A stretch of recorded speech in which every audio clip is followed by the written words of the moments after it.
नमस्कार. विशेष बातमी समोर येते. विठ्ठल नामाचा गजर अन बालहृदयात भक्तीचा महापूर. लक्ष्मी देवी विद्यामंदिर सोनंद येथील दिंडी सोहळा भक्ती रसात न्हाला. आषाढी एकादशीच्या पवित्र दिवशी शुक्रवार दिनांक 24 जुलै 2026 रोजी लक्ष्मी देवी विद्यामंदिर सोनंदच्या प्रांगणात पंढरपूर अवतरलं होतं. बालवारकऱ्यांच्या टाळ मृदुंगाच्या गजरानं आणि विठ्ठल विठ्ठल नामघोषाने संपूर्ण परिसर भक्तिमय झाला होता.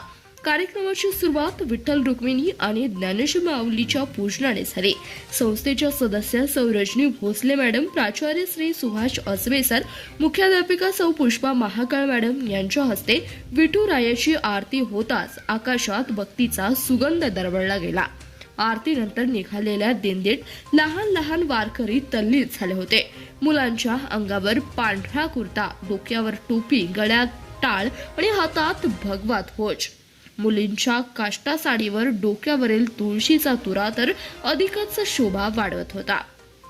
या सोहळ्याचं भूषण ठरलं ते म्हणजे मानेगावचे श्रेयश बाबर यांचं सोन्या नावाचं अश्व. विठ्ठलाच्या अभंगावर त्याने घेतले गोल रिंगण पाहून डोळे पाणावले गेले. मागे धावणारे चिमुकले वारकरी जणू पांडुरंगाच्या भेटीसाठी आसुसलेले होते.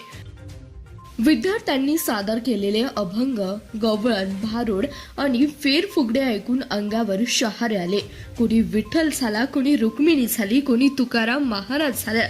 पालखीनी केलेल्या वेशभूषेतून संस्काराचे दर्शन घडले.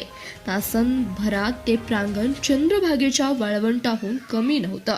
ज्ञानोबा तुकारामच्या जयघोषात सर्वजण तल्लीन झाले होते.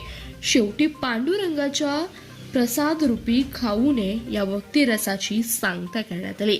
खऱ्या अर्थाने आज शाळेतील प्रत्येक मूल वारकरी झाले होतं.